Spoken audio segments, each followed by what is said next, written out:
right, and our newspaper reviewer Chukwudi Obaja joins us in the studio. Good morning, Victor. Yes, I'm fully here. You're accurate. Hope you had a great night. Yes, I did. I feel all right within and even without, as you can see. I feel all right.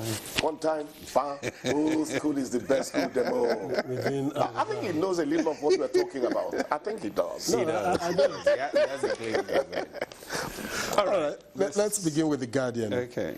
And the major story here reads, North decries 2027 politics despite insecurity.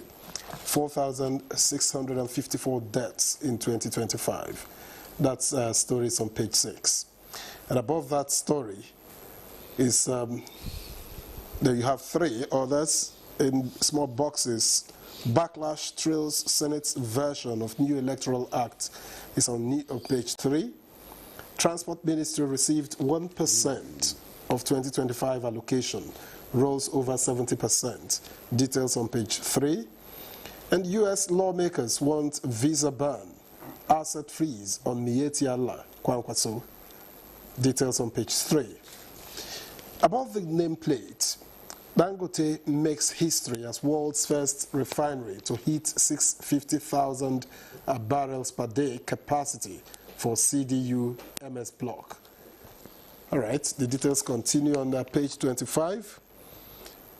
And the picture story details violent incidents report 2025 and talks about at least 4,654 persons being killed and 3,141 abducted. Hotspots: Kwara, Southern Kaduna, Katsina, and Benue states. Well, for the other details, pick up The Guardian then. How botched broadband plans ruined e-transmission of election results is on page 6. And that story has riders inside. Country misses multiple targets set out in 2 broadband plans. 4,834 communities unserved or underserved. Telecom operators optimistic about digital transmission, and 2G technology suffices for more than 87% of voting population. You can get all the details here. And NAFDAC denies FG's suspension of sachet alcohol ban enforcement. The details of that story is on page 5. And just as Duwale declares $21 billion capital inflow in 10 months, it's also on page 5. Correctional Service earmarks 14.83 billion naira for inmates feeding. It's on page 31. And finally, electricity workers threaten strike, allege anti-labor practices. Details again on page 5. And that takes us to the blueprint. In the blueprint, just above the nameplate, 60,000 Nigerian schools lack adequate security. NSCDC CG, page 6. Below the nameplate, Tinubu appoints Ambassador Abba Yusuf NACON chairman is on page 6. In business, regulatory constraints behind tough SMEs loan conditions. That one is credited to Elumelu, and it is on page 20. And in sports, constitutes NSC board now, Shaibu tells Tinubu, is on page 32. And what reads like the major story we've read earlier, terrorism, U.S. malls, visa ban, asset freeze against Kwankwaso, others.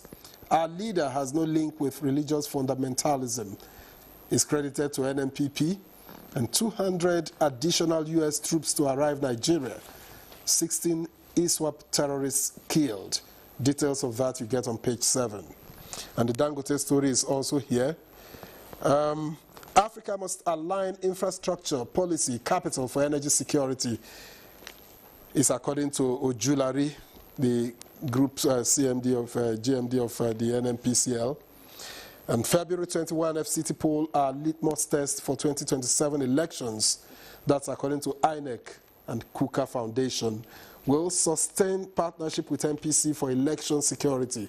That's according to Amukwiton. I think we should leave it here. Some of the other stories we have taken over there, but Demola. All right, thank you, Victor. I have the Daily Trust newspaper, and just above that, or below the nameplate, federal government probes Arik Air's engine failure. Details of that story is on page 5. Water crisis bites harder in Federal Capital Territory.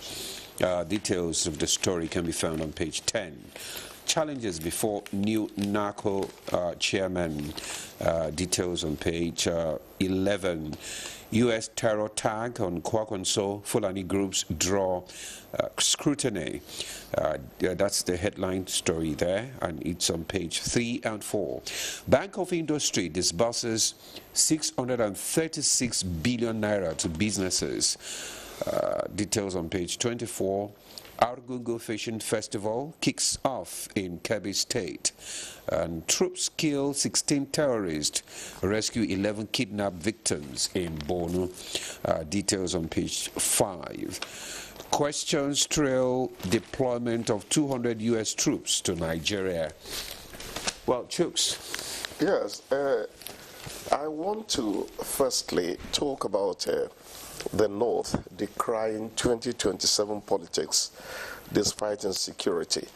Actually, the headline didn't quite capture accurately what it's all about. Maybe it's for want of space. Otherwise, it should have been North decries obsession with 2027 politics in the midst of insecurity. And look at the deaths, the figure of casualties, morbidity they have here. 4,654 human beings. I didn't say sheep. I didn't say goats. Even those ones deserve, to live at least till the knife comes. That's huge. It's huge. When we started seeing billboards as far back as 6 months after the inauguration of this government, some of us said, what is this all about? I think it is time for us to make a law that really works concerning when political activity should pick up in anticipation of an electoral date or election date or whatever. I am fully in agreement with what they're talking about here.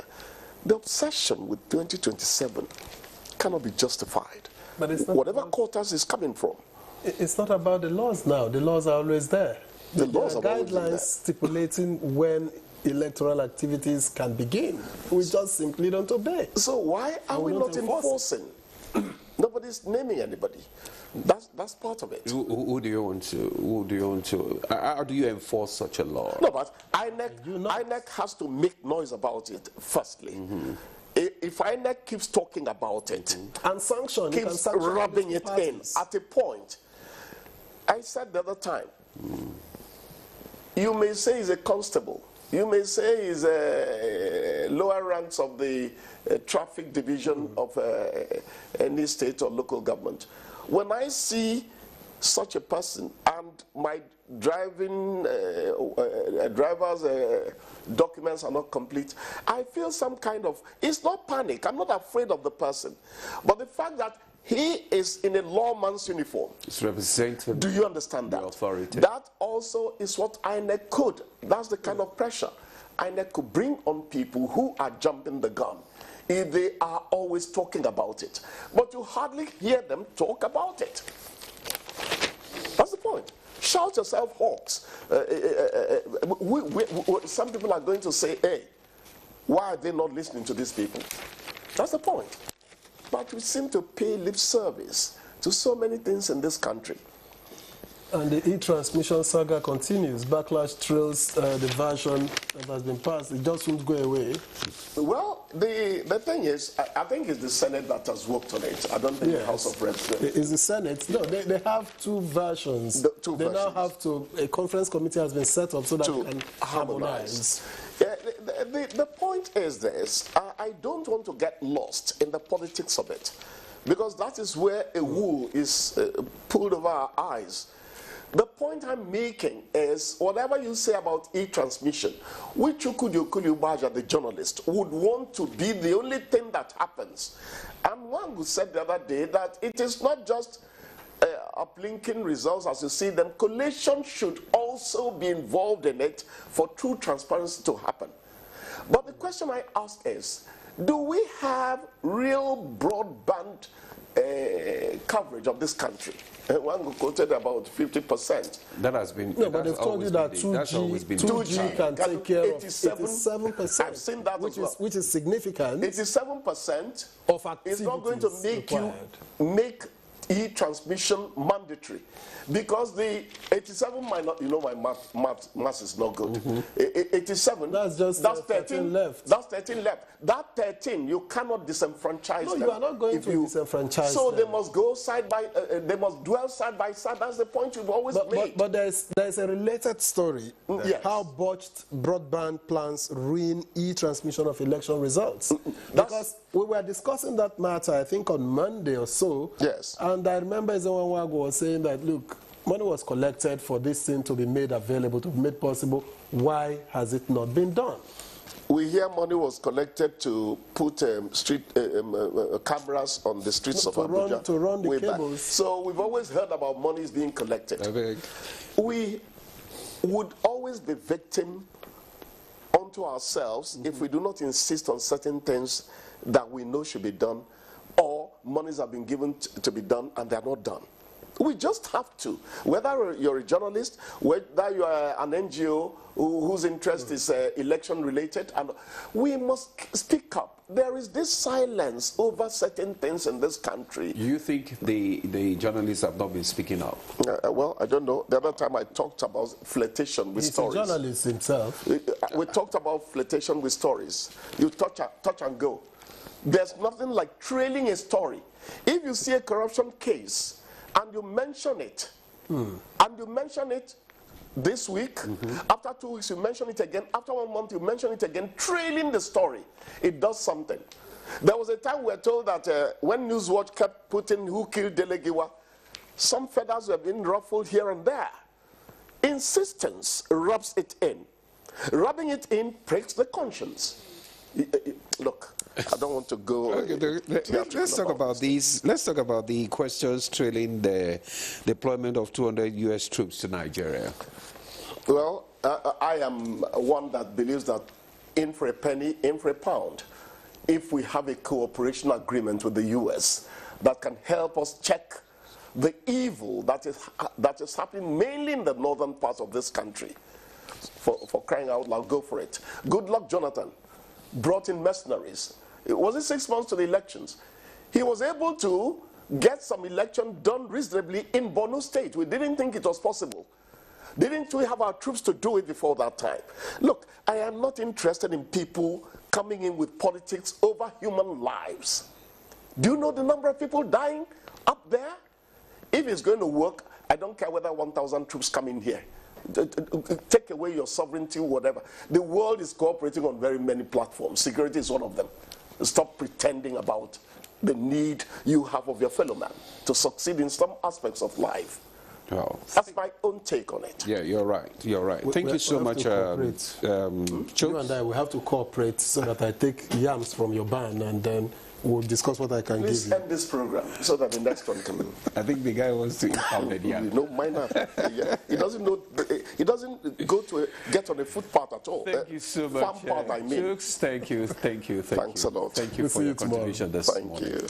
See you again tomorrow. Well, we'll take a break now. The conversation will kickstart after the break. Stay with us.